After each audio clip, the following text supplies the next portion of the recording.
sensitive to reform and modernization debates, even a whisper of internal fracture could fuel speculation. Advisors urged caution. They recommended framing the letter as a final gesture of goodwill, sentiment, not strategy. They suggested that dwelling on its language might inadvertently legitimize interpretations of crisis. The monarchy, after all, survives on perception as much as principle. Why amplify a narrative of instability when none had been publicly acknowledged? Anne resisted that simplification. Those close to her insist she refused to treat the message as ceremonial comfort. She understood its weight. Not because it threatened scandal, but because it challenged complacency. The words were not accusatory. They were reflective. Yet reflection, when forced into the light, can feel confrontational. Anne recognized that ignoring the letter would not neutralize it. Silence might preserve calm temporarily, but unresolved tension rarely dissolves on its own. In the days that followed, subtle changes became visible. Not dramatic declarations, not abrupt reform, but shifts in emphasis. Anne's public engagements adopted a sharper tone regarding duty and integrity. Speeches carried renewed focus on unity without dilution of principle. Her posture remained composed, yet observers sensed resolve hardening beneath it. The message had not broken her composure, it had clarified it. Within the broader institution, tension intensified between those advocating measured reform and those clinging tightly to established patterns. The question was no longer abstract, it was immediate. How far could adaptation proceed without compromising identity? How quickly must change occur to prevent deeper division? The Pope's warning, whether spiritual or strategic, hovered over every conversation. Anne did not seek confrontation. She sought alignment, but alignment requires honesty. And honesty, within a monarchy built on continuity, can feel destabilizing. The letter had introduced own urgency into a system accustomed to gradual evolution. It forced recognition that drift, if left unchecked, becomes direction. And as days passed, Anne's next move began to signal that the Pope's message was far from buried. Royal watchers noticed it first. A change in tone, a deliberate return to tradition, a firm yet quiet assertion of continuity over reinvention. Princess Anne, long respected but rarely central, began stepping into moments that felt intentional.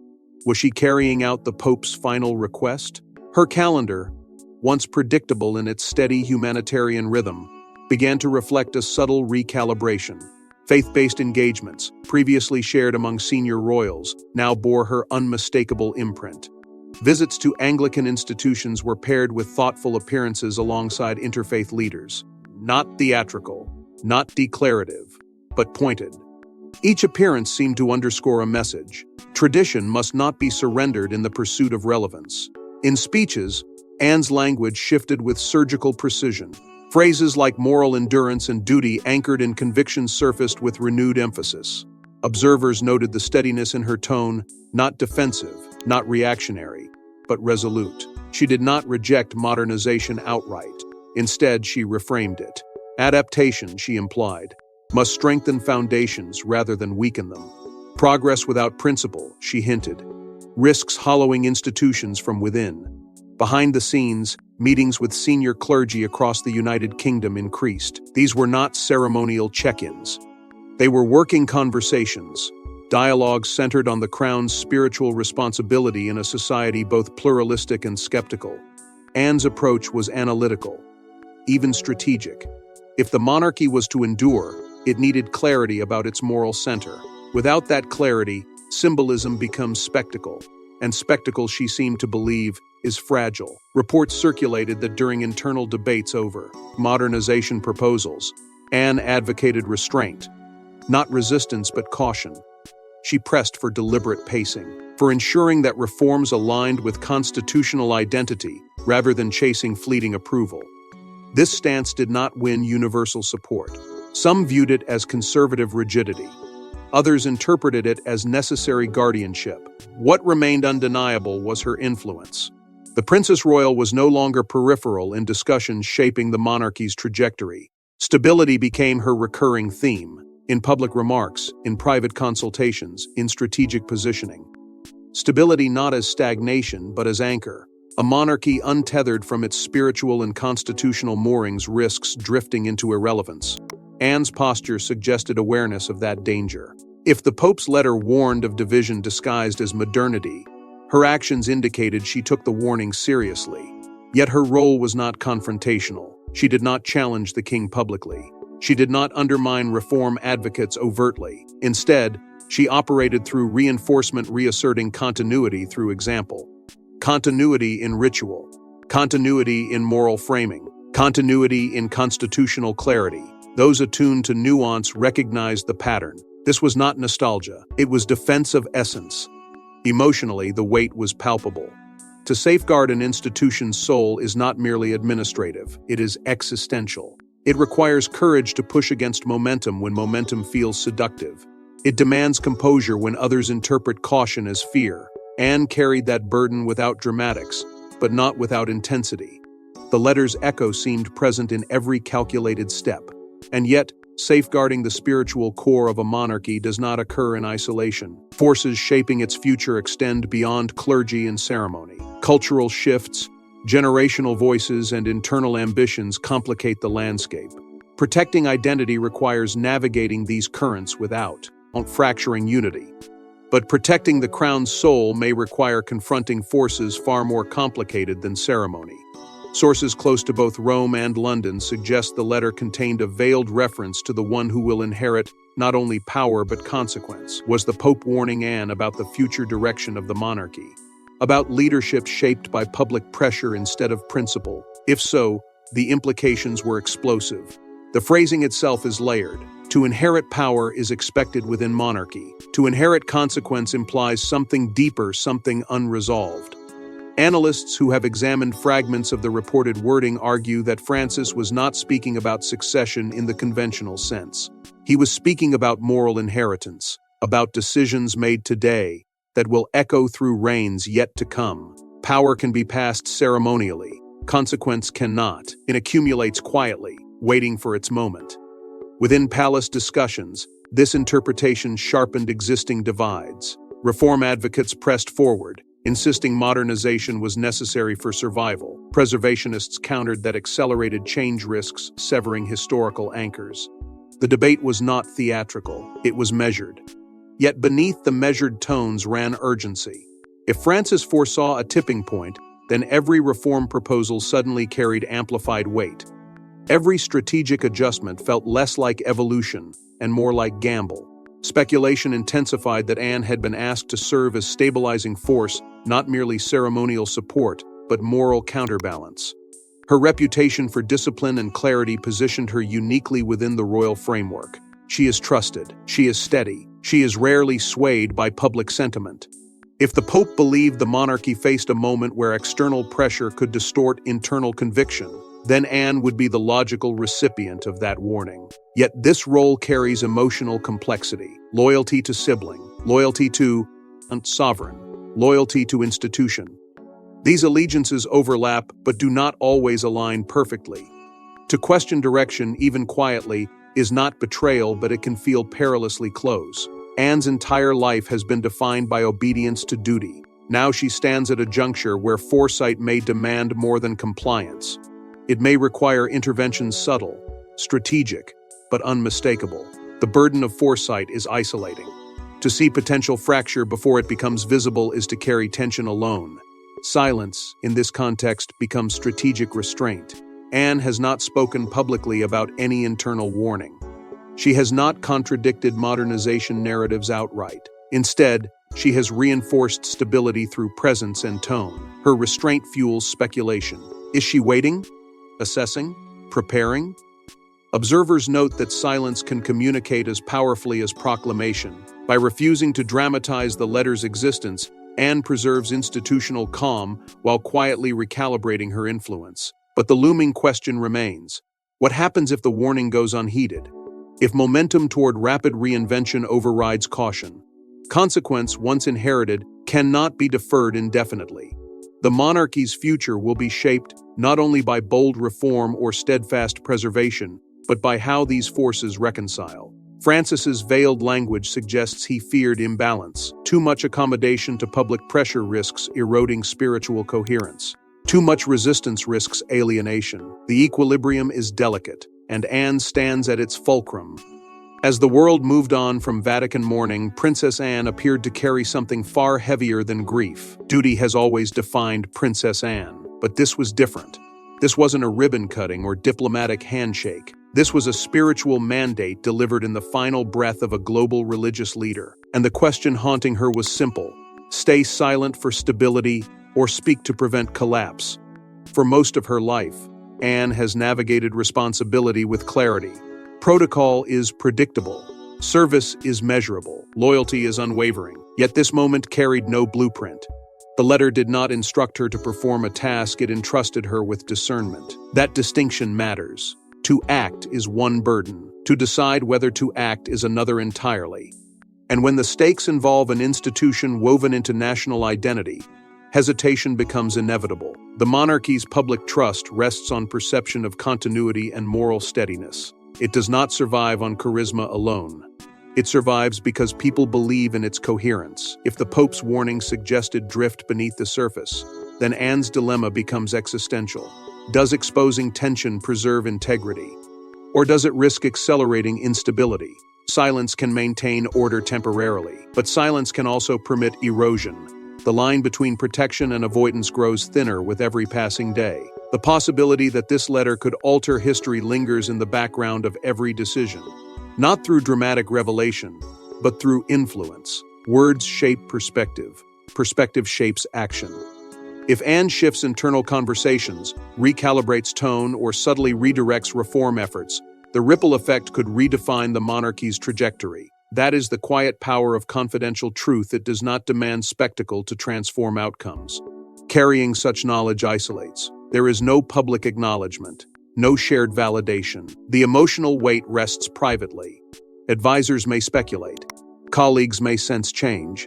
But the core message remains hers to interpret, and interpretation requires courage. The Pope's legacy now intersects with royal destiny in a way neither institution publicly anticipated. His final counsel did not end with his passing, it continues through her restraint and resolve. Faith guiding monarchy is not a new concept. The crown has long claimed spiritual guardianship, yet here faith operates differently. It is not ceremonial doctrine. It is a moral compass, a reminder that authority without introspection decays, that tradition without conviction becomes hollow. If Anne embodies this compass, she must navigate between reverence for hierarchy and responsibility to conscience. The emotional intensity of this position cannot be overstated. Loyalty to her brother, loyalty to the crown, loyalty to principle. These loyalties intertwine but do not always align seamlessly. To challenge direction internally could strain relationships. To remain passive could betray conviction. The tension is not theatrical, it is deeply human. A choice between immediate harmony and long-term preservation. History often hinges on decisions made quietly, without announcement. Whether Anne ultimately amplifies the warning or embeds it into strategic recalibration, the outcome will not be measured in headlines but in durability. The monarchy's future may depend less on dramatic reform and more on moral clarity restored from within. And perhaps the most powerful part of the message was never the warning but the faith placed in Anne herself. We may never see the letter. We may never hear its exact words. But history is often shaped not by what is announced but by what is quietly acted upon. Somewhere within palace walls, Pope Francis's final message rests, its ink dry, its implications alive, and Princess Anne walks forward carrying a truth the world can only speculate about. Mystery has a peculiar endurance. It lingers longer than disclosure ever could. The absence of detail becomes its own presence, filling corridors with quiet gravity. No official archive confirms the contents. No authorized biography hints at phrasing. Yet the restraint surrounding it speaks volumes. If the message were trivial, it would have faded into polite remembrance. Instead, it remains guarded carefully, deliberately suggesting weight beyond ceremony. Anne's public composure has not fractured. In fact, it appears strengthened. Her appearances feel steadier, her language sharper, her emphasis on duty more pronounced. There is no theatrical shift, no dramatic proclamation, only subtle recalibration, a renewed insistence on continuity, a measured reminder that institutions endure through conviction, not convenience. Observers sense intention behind her restraint, as though each engagement carries an invisible undercurrent of resolve. The Pope's spiritual fingerprint may never be formally acknowledged within royal narrative, yet influence does not require acknowledgment to exist. His legacy was rooted in humility, conscience, and the courage to confront internal decay before it becomes irreversible. If those principles now echo quietly within palace deliberations, then his counsel did not end with breath, it transitioned into stewardship. Silence, in this context, becomes formidable, not evasive, not fearful, strategic. There is strength in withholding revelation when revelation would destabilize more than it would clarify. Leadership is often measured in restraint decisions made privately that prevent public fracture. Anne's choice to carry the message without spectacle suggests an understanding. That preservation sometimes demands quiet fortitude, rather than dramatic exposure. History may one day look back and trace subtle shifts in tone, policy, or posture to this unseen moment. Scholars may speculate, commentators may theorize, but validation, if it comes, will not arrive with fanfare.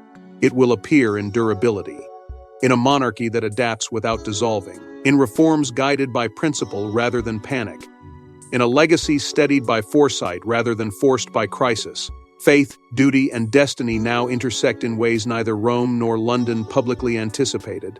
A global spiritual leader entrusted a royal daughter with more than words. He entrusted her with discernment, with courage, with the burden of knowing when to act and when to endure, because sometimes the most powerful message in history is not the one spoken to the world, but the one whispered to a single soul before the end. Thanks for watching. Please don't forget to like and subscribe, and we will see you in the next one. Hours before the world learned that Pope Francis was gravely ill, an unannounced meeting took place behind the Vatican's sealed doors. No press, no official statement, no palace acknowledgement. Only one name quietly entered the Apostolic Palace under diplomatic cover: Princess Anne. Why would the steadfast, unshakable daughter of Queen Elizabeth II receive a private message from the Pope himself just days before his passing? And why has that message never been disclosed? Before we go deeper into what this really means for the royal family, make sure to subscribe so you don't miss a single update. The visit did not appear on public royal diaries. It was not announced by Buckingham Palace. In Vatican scheduling logs, it was reduced to a sterile phrase: cultural courtesy call. A label so bland it invited no curiosity. Yet insiders familiar with protocol understand that courtesy calls are rarely conducted in secrecy, and never under diplomatic discretion so tight that even senior aides remain uninformed. The timing alone raised eyebrows. The Pope's health was rumored to be fragile, but no official alarm had yet been sounded, and still, the meeting was approved, quietly, personally. What followed only deepened the intrigue. Standard papal audiences with foreign dignitaries are meticulously timed, often lasting no more than 20 minutes, unless exceptional circumstances apply. Princess Anne's meeting extended well beyond that boundary. Reports suggest nearly an hour passed before the doors reopened. For a royal accustomed to discipline, brevity, and diplomatic efficiency, such duration was extraordinary. It signaled gravity. It suggested urgency. More striking was what did not happen. There were no official photographs, no Vatican media presence, no ceremonial exchange captured for history. For an institution that documents even the smallest gestures between religious and royal figures, the absence was conspicuous. It was not oversight. It was choice. A deliberate removal of record, as though whatever passed between them was never meant for public archives. When Princess Anne returned to London, something shifted. Those who observed her in subsequent engagements described a subtle but undeniable change. The Princess Royal is renowned for composure forged through decades of service. She does not display emotion publicly. Yet murmurs within palace circles hinted at tension. Briefings grew more cautious, conversations more guarded. Whatever had been conveyed in Rome did not remain confined to the Vatican walls. Whispers began circulating that the Pope himself had insisted on the meeting, that advisors questioned the timing, that he overrode recommendations to rest. If true, it would mean the message carried significance beyond courtesy. It was not diplomatic routine, it was intentional outreach. And if Anne was chosen as recipient, it implies trust, discretion, a belief that she would carry the weight without distortion. Eyewitness accounts describe her departure from the Apostolic Palace as unusually subdued. Not theatrical, not dramatic, but different. Her stride slower, her expression tightened, a fracture in the unwavering steadiness she has long embodied. For a figure defined by resilience, even the slightest tremor invites speculation. What could have unsettled someone so seasoned in global affairs? The most compelling detail is this. Those familiar with Vatican diplomacy suggest the message was not political. It was personal, not about policy, not about alliances, but about legacy, about responsibility, about something that transcends ceremonial partnership between church and crown. If that is true, then the silence surrounding the meeting becomes even more significant.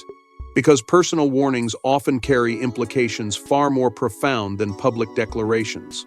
But what could possibly be so urgent that a dying pope would bypass global leaders and call for Princess Anne?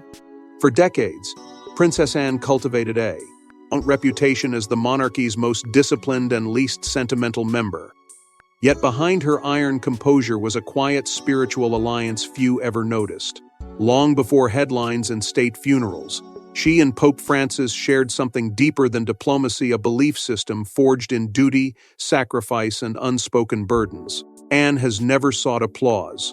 While others within the royal sphere commanded attention through charisma or controversy, she built her legacy through relentless service, humanitarian missions, charity patronages, long-haul visits to forgotten corners of the Commonwealth. Her approach mirrored Francis's own philosophy: lead without spectacle, serve without demanding recognition. It was not coincidence, it was alignment. Both understood that credibility is earned not by declaration, but by consistency.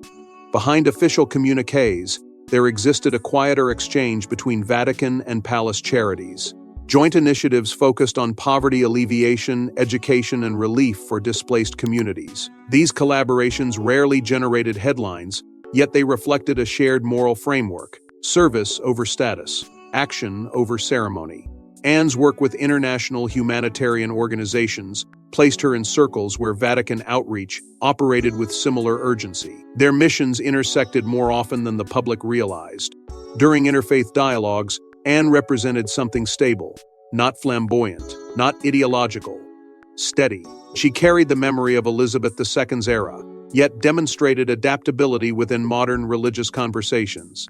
Francis, known for bridging divides rather than reinforcing them, found in Anne a counterpart who valued quiet continuity over theatrical reform. Their exchanges during previous Vatican encounters were marked by brevity but unmistakable respect. Observers noted subtle gestures, a pause held longer than protocol required, an acknowledgment exchanged without words, small details that suggested familiarity beneath and formality. Speculation has long circulated that during a particularly turbulent royal chapter, Anne sought counsel beyond traditional political advisors. Francis, then navigating his own institutional storms, would have recognized the weight of leadership strain. If confidences were shared, they would not have been dramatic confessions. They would have been measured reflections. Two figures shaped by duty discussing the cost of unwavering public roles. That kind of connection does not dissolve with time. It deepens. The notion that their final meeting carried layers built over decades transforms it from a singular event into culmination. Not an abrupt summons, not a sudden alarm, but the closing chapter of an ongoing dialogue. When Francis requested Anne's presence, it may not have been about urgency alone. It may have been about trust, about ensuring that the person receiving his final counsel understood its context fully, that it would not be misinterpreted or diluted. Anne's composure has always been armor, yet armor does not eliminate vulnerability, it conceals it. If something in that Vatican conversation unsettled her, it likely struck at the intersection of personal conviction and institutional responsibility, a message shaped not in politics, but in conscience. And if that message had been evolving for years, perhaps even decades, its delivery would have felt less like surprise and more like inevitability. And when the Pope's health began to fail, it seems he decided there was one truth he could not leave unsaid. In the final 72 hours of his life, Pope Francis withdrew from public view. Cardinals were turned away, political envoys postponed. But one appointment remained untouched on the confidential calendar: As medical staff moved in silence through candlelit corridors, the Pope reportedly dictated a message clear, unwavering, and addressed not to Rome, but to London. Those final days were marked by unusual protocol. Access to his private chambers tightened, beyond standard measures. Even senior clergy found themselves waiting outside doors that rarely closed to them. Official bulletins grew shorter, language became restrained. Within Vatican walls, whispers circulated that the Pope was conserving strength not for ceremony, but for something deliberate, something unfinished. Security around the apostolic residence intensified discreetly, not dramatically, but noticeably to those accustomed to its rhythms. Visitor logs were redacted, movements went unrecorded. A small inner circle operated under instruction that seemed less procedural and more protective. The atmosphere carried gravity, not panic, not chaos, but clarity. Francis, even in frailty, was known for decisiveness. And in those final hours, decisiveness returned with quiet force. What emerged from that seclusion was not an official encyclical, not a formal decree bearing Vatican insignia. It was handwritten, personal, without seal, without ecclesiastical stamp. A message composed in his own script, according to aides, and deliberately stripped of institutional framing. No headlines were intended, no archival imprint. The absence of Vatican symbolism was itself symbolic.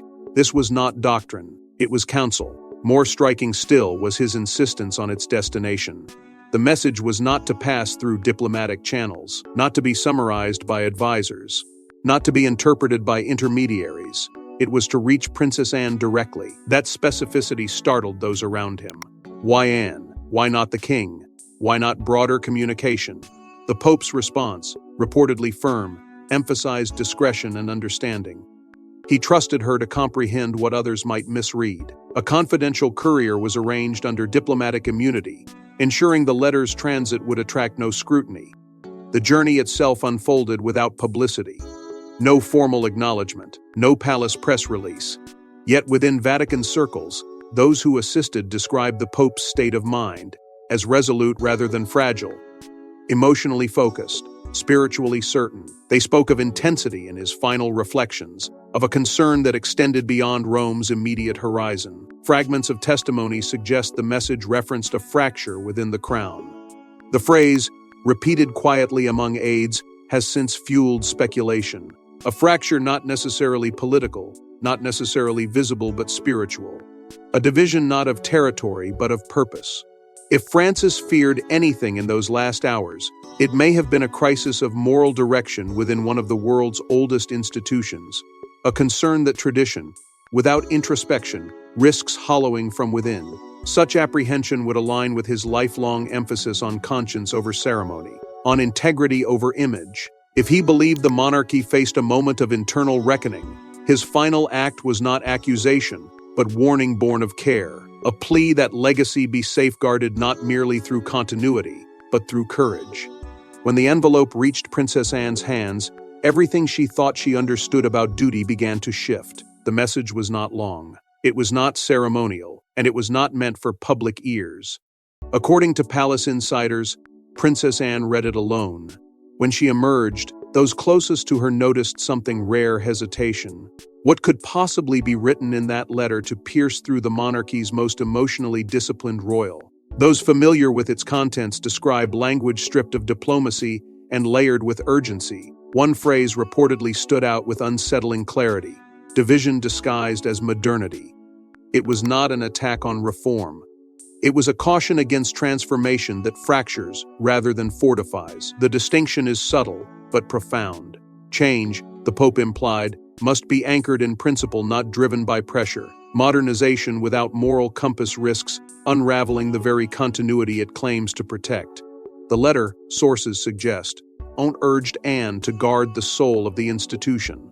Not its titles, not its ceremonies, its soul.